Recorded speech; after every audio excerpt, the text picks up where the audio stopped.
Sadiq Khan has suspended democracy in London, and big government authoritarians are coming out against ordinary people. Hello everyone and welcome to today's vlog. Firstly, apologies for the last couple of days. I haven't been able to do the daily vlogs, but at least we've continued the news show at 5:45. Let's talk about the Mayor of London, Sadiq Khan. You know, that lovely liberal left-wing weirdo who's been so bad. His management skills, his leadership skills have been damaging London and Londoners. He's now been hiding from scrutiny, and so we've had the GLA, the Greater London Authority representatives, especially the Conservatives, asking to meet with him to scrutinise his position, especially when it comes to the current lockdown in London. And he's decided to essentially suspend his democratic mandate and just hide from any sort of investigation that's going to be coming his way. So Sadiq Khan is being accused of suspending democracy by City Hall Tories, saying that during the virus crisis he has refused to meet the London Assembly for over 6 weeks, and that, my friends, is unacceptable. We went to the office of Sadiq Khan just before we talked to Susan Hall and asked if he would appear on the show to answer the charges that she is making, and of course you will not be surprised to know that he's declined our very generous offer, but he has said this. A spokesperson for Sadiq Khan has said, "This national emergency is the wrong time for this kind of petty party politics for the Conservative Party. They know full well that the only reason the Mayor hasn't appeared in front of the London Assembly since the 19th of March is because they didn't ask him to." Sadiq has asked his Deputy Mayor for Fire and Resilience, Fiona Twycross, to attend the Assembly's Oversight Committee this week to answer questions on his behalf, because he's exceptionally busy working with the government to prepare London for the easing of lockdown. Sadiq will be in front of the London Assembly to answer their questions as usual at Mayor's Question Time in 2 weeks' time. Well, Susan Hall is on the line, so let's ask her if he's correct. Is it right, Susan, that you didn't ask him? No, absolutely not. I'm curious to hear that. Yeah, I wondered about that, because it's a rather stupid statement to make if it's not true. Well, it is stupid. It's stupid and incorrect. We actually said to him we want what we call an oversight meeting to start asking questions. We said to him any time, you know, whatever day suited him, whatever time suited him, we would fit in. Right. So, you know, he just didn't want to do it. So firstly, let's double check. He's been hiding for almost 2 months, not just from the GLA Conservatives and other parties in City Hall, but also the media. He's been refusing to be kind of questioned in general, but in terms of his actions over the last couple of months with the London lockdown. And his argument is that it's his party politics. Let's stop doing this. Stop criticising me. Really? Have you seen what you've done with the London transport? Have you seen what you've done with all the local areas that you've been supposed to be improving? It's embarrassing. Right, before we continue, I'm actually going to go sit in the car because it's actually freezing.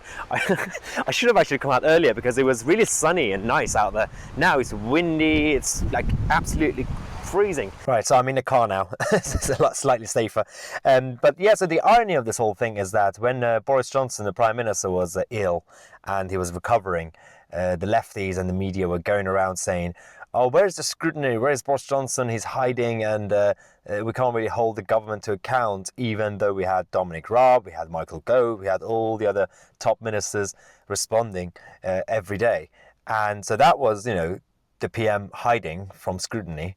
And now that Sadiq Khan has been actually not been out there for the past 6 weeks, almost 2 months, no one's actually saying anything. We haven't seen the BBC or Sky News questioning or saying, where is Sadiq Khan? So this is certainly not great for democracy in London and City Hall especially. And but you know, especially now that the London elections has now been postponed for another 12 months, then you know it's not really good to have a mayor like Sadiq Khan in that position. But the big government authoritarians are coming out anyway, the anti-democrats, the weirdos who think that ordinary people out there are stupid. You know, it's not just in this country, it's an international problem. We have people like Justin Trudeau, the Prime Minister of Canada, being an idiot. And we had actually Toby Young saying this about Justin Trudeau. I'm not a huge fan of Justin Trudeau's.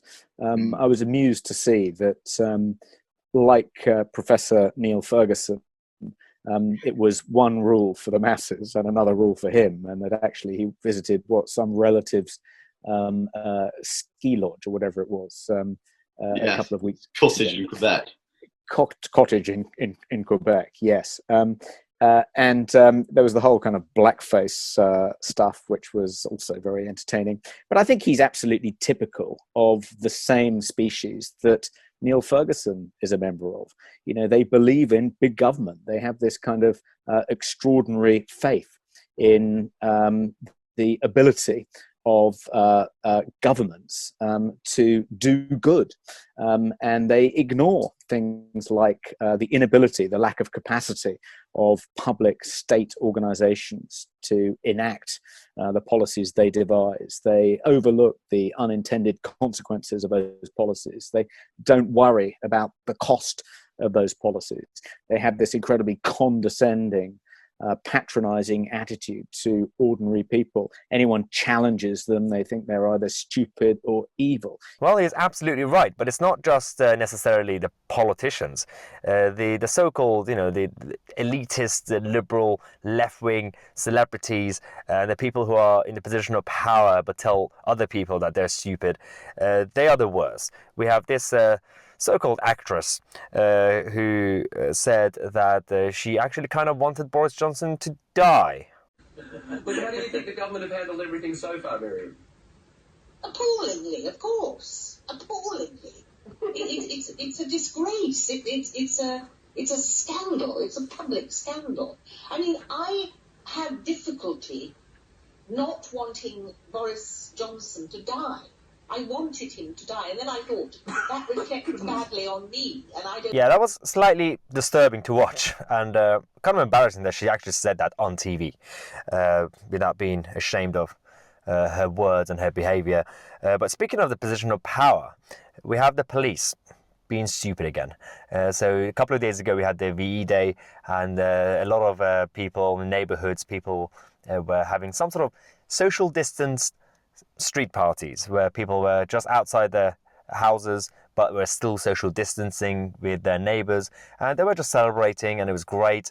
Nobody was near each other, and this is a video that we have a police officer going around telling people off. Yeah, well, we are patrolling. So that isn't a reason to not display. No, fair enough.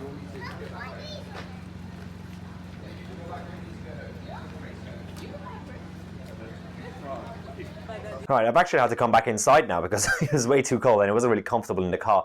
But yeah, so we saw that clip, that police officer. Quite unnecessary. Again, if there was a neighborhood where people were actually breaking their social distancing rules and there were like the masses hanging around, hugging each other, not doing the 2-meter rule, fine, go tell them off. No, in that situation, everybody was behaving, and so it's not really looking good. But we've been criticizing the people in the position of power, the celebrities, the media, and obviously even Justin Trudeau. But now that we're doing that, the next group of people I'm going to be targeting are the Liberal Democrats. Yes, do you remember them? They used to be a party.